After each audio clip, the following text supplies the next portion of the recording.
In today's deck tech video, we'll be going over the deck that is Soul of Windgate's deck. We'll be going over the mechanisms, the card synergy, the combos, how the tech is built around this one card. Or yeah, just basically just the makeup of the deck itself. Before we go into it, I'm going to do it for some news on uploading schedule or something like that, so you can skip it. You can skip this chapter, this mini chapter, and go straight into the video, but I just want to do an update, so I'm gonna get right into the news now. The news is that there won't be like shorts or like there won't be shorts on Friday or Saturday unless if there's a full length video that's not out. I'm doing this just to make it more of a balance itself and not to try to rush the quality of stuff, because I want to take more of my time instead of like working on a Pathfinder video and a Magic video. I want to like give them both space itself. So if you don't see a Pathfinder video on like a full length like on Friday or something, you get a short, and that's the same with Saturday. I'm doing that. Thursdays you get shorts now, as you've been noticing with the Jinx video. So I'm going to eventually figure out a new schedule, but that's the idea of the schedule itself. The schedule for my videos for now is just 2 p.m. DMT time, like UK time, kinda. So yeah, so that would be the time of when I resort of videos. But yeah, you still get one Pathfinder video a week or one Magic video, but in form of shorts or something. But that's just the overall update. It might change over time just to make it more smoother. But yeah, for this video, I'll be trying to focus on quality, or just trying to improve the quality of the videos, not just the thumbnail, but like editing. So I'm going to try adding the cards themselves and go and get photos and edit them in. So yeah, this video might take longer, but we'll see how the deck itself. The first card that I mentioned is the card that this is based around, the Soul of Windgate. This card itself is the whole gimmick itself. Well, it has two different, or there's technically four, but it has two main gimmicks or mechanisms. One is whenever it enters the battlefield or attacks, you may put a land card from a graveyard onto the battlefield tapped under your control. And then it has the discard a land card, basically. T-types, discard a land card for gain cost, you gain T-life. Discard a land card, draw a card if you discard just like pay the costs, and then indestructible, and then you tap it on the end of turn. So yeah, different. So overall, discard and messing with the graveyard, like bringing lands from the graveyard to the battlefield tapped. That's the whole different gimmicks. But we're gonna focus on the discard element for the moment. We'll move on to the other elements soon, but it's mainly a discard kind of deck. We're messing with the graveyard too. There are different cards that are really good at discarding, or very handy for discarding. One guy doesn't really do much for discarding, however his one ability is just very handy when it comes to discarding. This guy you can discard. His name is Sanatorian Skeleton. He's a 1-mana dude. And his whole stick is that he can be returned from the graveyard to your hand. If he's dead and in the graveyard, you just pay 2 mana and you return him. That's what makes him kind of a very handy card. A very good handy card. But that card can be for any deck, not really just a discard aspect, but it still works very well for discard.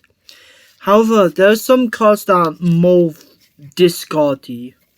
So for example, the next card, Moradin Mako, from A to Dift. Its gimmick is whenever you discard one or more cards, put that many counters +1 counters on this creature, so he benefits perfectly from discarding. The other cards that benefit is this card. Whenever you discard one or more cards, this creature deals that much damage to your opponent. Other card, which is from Duskborn Hall, I think. It's called Missa Mad Demon. Its whole gimmick is when it enters, you may discard any number of cards. When you do, up to that many target creatures, each get -2/-2 until end of turn. So that card can be very, you could get a lot of cards in your hand and then just discard all of it. You could be risky just to kind of do a tiny bit of ball wipe, or just get rid of some annoying dudes. Because there's more of insensitive now for like there's a lot of cards with 2 or less kind of thing, doing stuff with the power 2 or less. So that card is handy itself. Those are just looking at the creatures. There are cards that benefit from discarding too, or have a discard cost. So first off, we have a 1 mana guy with 1 mana instant spell called Writing Axe from Innistrad Remastered, and it has 2 costs, or you can choose this cost: to discard a card to cast this thing, or pay 5 mana. And it deals 5 damage to target creature. Very handy. The other one is Coercitive Brutality, and it has Escalate, which basically means that if you have a look at the card there, you can choose one first without doing the Escalate cost, but if you want to cost more stuff, you have to discard the card. So if you want to cast everything there, you need to discard at least 2 cards. The other card we have, which is also from Innistrad Remastered, is called Corrective Defiance. Its Escalate cost is just 1 mana, but one of its things that you can choose is target player discards all cards in the hand, then does that many cards. You can choose target player to be yourself, or you could actually discard someone else's hand too. So it's versatile, but you're trying to discard your own hand itself, and it has other abilities too, but I'm not really fully going into them. And then the other card is, as a additional cast to cast this card, is to discard the card, and you draw 2 cards. If the discard the card was a land card, it deals 2 damage to each opponent. So you get that discard element. We will be going on to the other element of this deck, which makes it fun, of Soul of Vingard, but that's the discarding side of it. The other side to the discard, or discarding aspect, is not directly by discarding. It's by drawing cards. That's another aspect of the discarding, which doesn't exactly discard. Which is just getting you more and more cards into your hand. So there's different examples of drawing cards.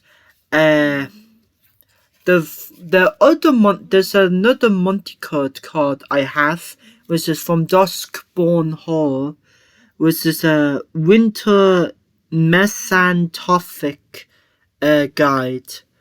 And his whole deal is, at the beginning of your upkeep, each player draws 2 cards, and then if you have, 4 or more card types among cards in your graveyard, each opponent's hand basically goes down to T cards. That's just simplifying it.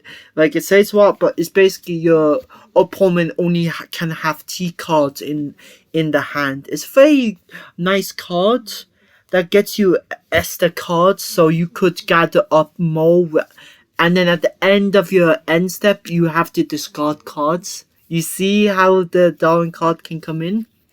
That's the multi-card example. The other examples is Seeker of Sunlight. They have the ability to explore. You can only activate only as a sorcery, but you reveal the top card of your library. Put that card into your hand if it's a land card. You can see how it can synergize with sort of Windgaze, because sort of Windgaze is all about discarding land cards. So you can see how it comes in. And if it's not a land card, you just buff up this guy. And then you may put the card back or put it into your graveyard, so you get to choose there. The other card that is to do it with like drawing cards is from Monster Machine. Scornblade Berserker. It has backup 1, which means when this creature enters the battlefield, you may put a 1+1 counter on the guy Scornblade Berserker, or you may put it onto another target creature. If you put it onto another target creature, they basically gain the same abilities as Scornblade Berserker onto end of turn. And Scornblade Berserker's ability is to sacrifice this creature and draw a card. You pay 1 mana for it. And then the other thing, now I think we have done with, we'll be going over the other like cards then. But yeah, the other angle is land. I was hinting at this, like messing with the land cards in your graveyards or something like that. So there's this guy here, Whiptain Rasakin. And his whole deal is that he has reach, and you pay a 2 mana to sacrifice a land and you draw a card. And then you have other cards. You have this card I might replace. I'm thinking of replacing this card with, I can't forget how to pronounce his name, but I need to upgrade this card again because I haven't been able to use him properly yet. Is Deep Root Wayfinder, which is basically whenever it deals combat damage to a player, I suffer 1. Then you may return a land card from your graveyard to the battlefield tapped. I think there's a stronger version of this card that I will probably get the name of it, and that later on that will probably go into my commentary phase of it. But yeah, there's that card which just spins land cards, but I haven't seen it being used for yet. The other card, which is more graveyard specific, is Man Mint Veteran, and its whole deal is whenever it attacks, if there's 4 more permanent cards in your graveyard, put 1+1 counter on target creature. And then I have an artifact which can be sacrificed to return target creature filter card from your graveyard to the battlefield.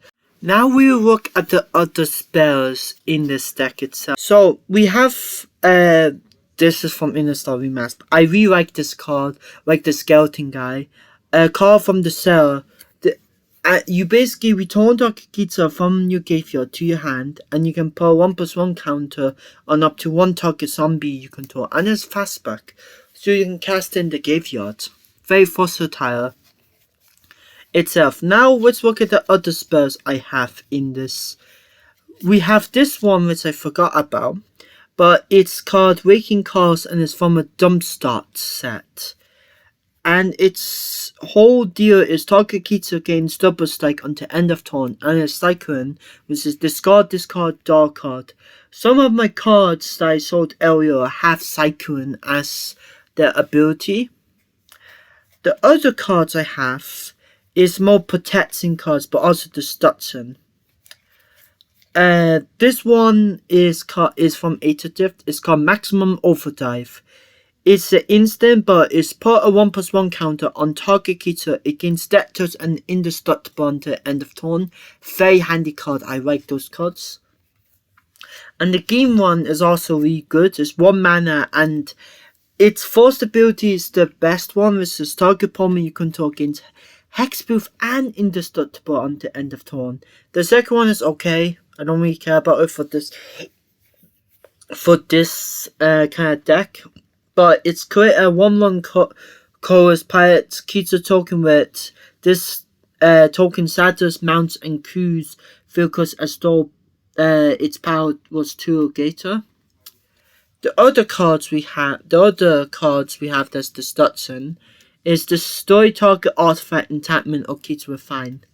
Now, the last 2 cards are actually not the Stutson or not. One is a very good fog boy, and the other is a bandit. So basically, let's go with the fog first.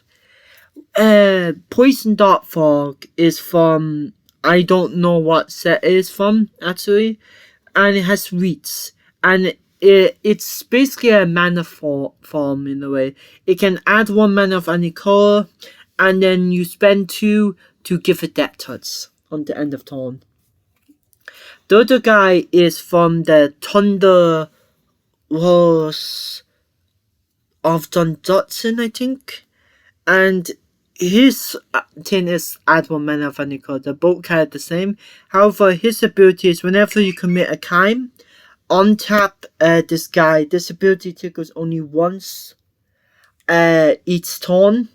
The other thing we have is, what is crime? You may be wondering. It's targeting opponents, anything they control. The last card of the deck, I forget the name of, but I'll put on the card there. Its thing is the story target tapped Kitsa, I think. And its other, so it's the story's target tapped Kitsa, and it has a madness cost, which is whenever you discard it, you can pay it for its madness cost, which is very handy itself. The card comes from Inner Star Remastered, but yeah, that's the last card of my deck. Move more on to commentary. Now, the other cards, I was kind of happy. This is, I'm just going to say my deck construction progress analysis. Now, which was, I always wanted to make, I was hyper focused on making T-card decks. So I'm going to say this is insight or whatever. So I kind of went into hyper focus after making some Tiber decks. And then I was like, I don't want to make war now. Like, I was like, I want to move on from Tiber decks. I was like, because I made a good bit of them, and then I was like, I want to take a break from them. So then I kind of hyper fixated on making it all 2-color. I was having 1 deck of each 2-color. Then I kind of moved on to T-colors. But my favorite T-colors so far is Yet Backing In. This were how unique, not unique. It's just it's kind of fun. I do like the other decks though. But it's just my new kind of favorite. It's just what I worked on the most with. But yeah, that was just my hype of.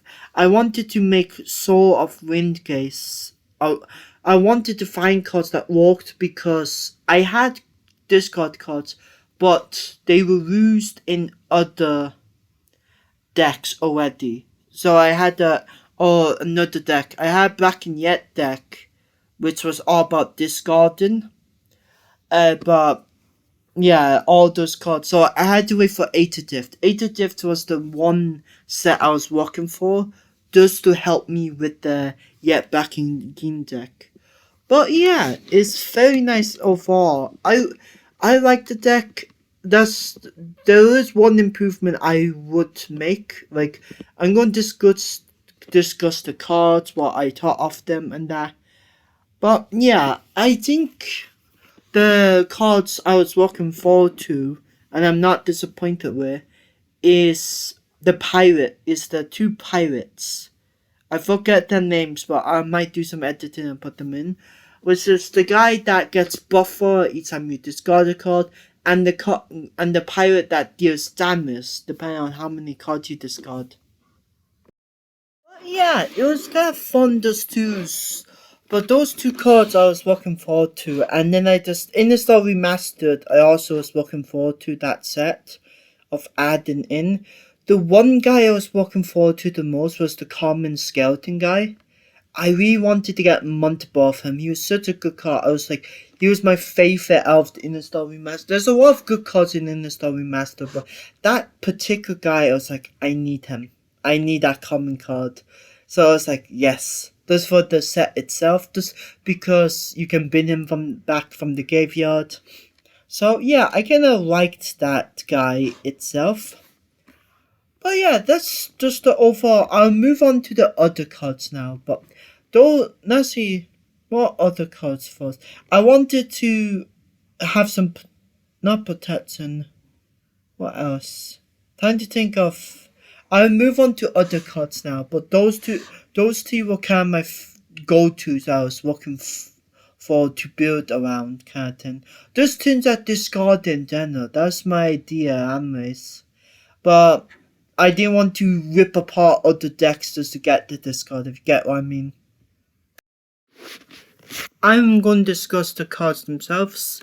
There's a lot of different synergies. There's one card I might remove and replace with another card, which is Deep Root Wayfinder, because it's very hard to utilize her that much. Like, it returns land cards. I might replace her with Gitrog Monster. The Gitrog Monster. Because from experience, not really, but not like my experience with it is just didn't vibe well with other decks. But I have a feeling that it can work well in this deck because it's about discarding, but also about discarding land cards for stuff to happen. Like getting rid of land itself, then returning them too. Yeah, overall, I have paid and tested with it. It's just that card I haven't really utilized much at all. I think I really like the deck itself. It's very fun. It's kind of like a gambling deck in a way, like deciding what to discard and that, which is a fun, aspect of the deck. Small, but not the gambling, but like you being smart about when to discard and that, when to draw a card. The one card I underestimated first was the other multi-card card. That let me get the name for it. Something guy. I'm not gonna pronounce it again. But that card, I originally was like, oh, why is this card? But it is a very useful card for my discard deck itself. That was a card I underestimated, but was like, yeah, this card is actually really good because not only you get 2 cards, I was like, oh, every player gets 2 cards. But like, if you have more stuff in your graveyard because you're discarding, you will literally eventually reduce the person's hand to 3 cards. So I'm happy that I kept it in the deck.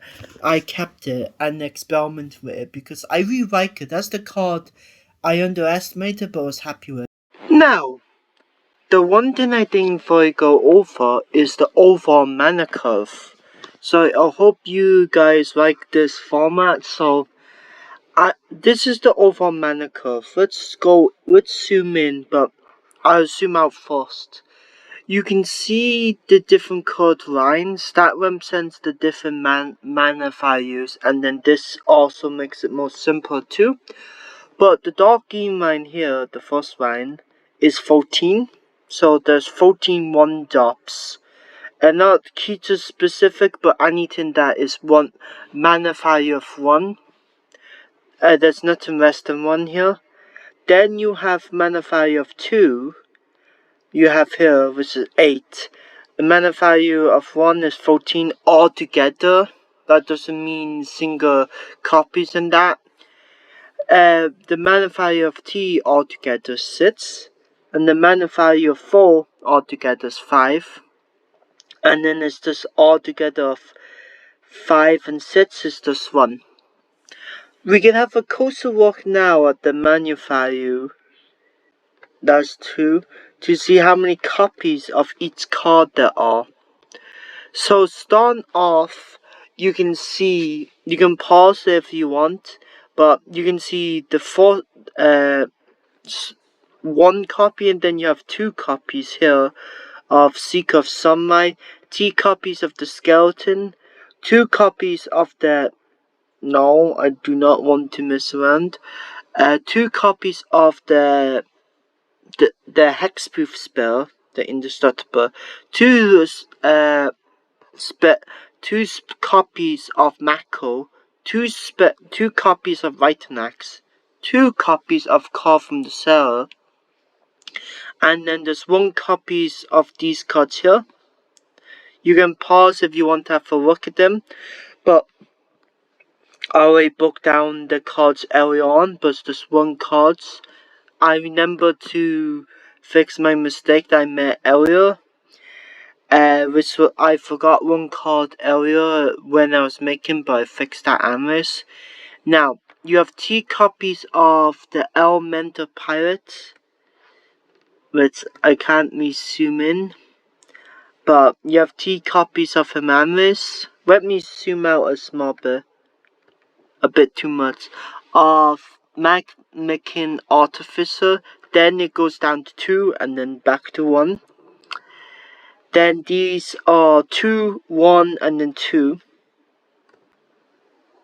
And then there's 1 copies. But yeah, this is the overall mana curve. The lands, there's 8 of, so I didn't do 8. Yeah, to make it more simple and not make it stand out from the deck, from the like cards. So you have 8 of each. This is normally the standard rule for like making like 60 card T card decks. Have an 8 of each card, and then you can change it to add in some dual lands and all that. I didn't do that, but you can do that to also, but this is just the guideline itself. And then having 7 creatures at least of each card, and then you can add in your multi-card when you're editing the deck, so you can have your multi-card at the sides to edit them, and then 5 spells of each card. But those are just the basic guidelines when you're making a T-card deck. There's other stuff, but I won't fully go into the... But yeah, that's how I kind of constructed the deck. And then the multi-card I added in to it. So I have 3 multi-cards into it. But yeah, that's the overall mana curve for this deck itself. And yeah, that's the whole... So you can see it from a distance too. So yeah, I think that's all I can say much about the deck, because I think I went to... I think it's one of my favorite recent decks that I have made as T-Colors. The one set I'm looking forward to is Tokyo Dragonstorm, so because I'll be able to make my white and green deck, so that'd be fun to make. Because I can just get booster packs and then just, yeah. But yeah, that is the last thoughts I think to do with the deck techs itself, like breaking down the nitty-gritty of the deck. Now, this is the conclusion of this video. So we have broke it down to a lot of components. I might be doing more of these videos in the future, but it took me a lot of time to make this kind of video. So we'll see. So you get some of these videos in the future I'm planning for both Magic the Gathering and Pathfinder. For Pathfinder, it won't be a whiteboard, but I do hope you guys enjoyed it. Booster packs we might make some more videos on, especially in the Story Remastered. I said that the third one might be the final, but we'll see because there's more Inner Star Remastered packs out. I thought that was the last of it. But yeah, overall, I hope you guys enjoyed this video, and if you like it, and if you want to subscribe to see more content, more Magic the Gathering, and or Pathfinder content, Pathfinder 2E content. I'll be working on Pathfinder 2E sorts soon, as like new ways to do Pathfinder 2E sorts, to spice up, but Magic the Gathering sorts will still be going on. But yeah, I hope you guys have a wonderful day. Peace out. Take care.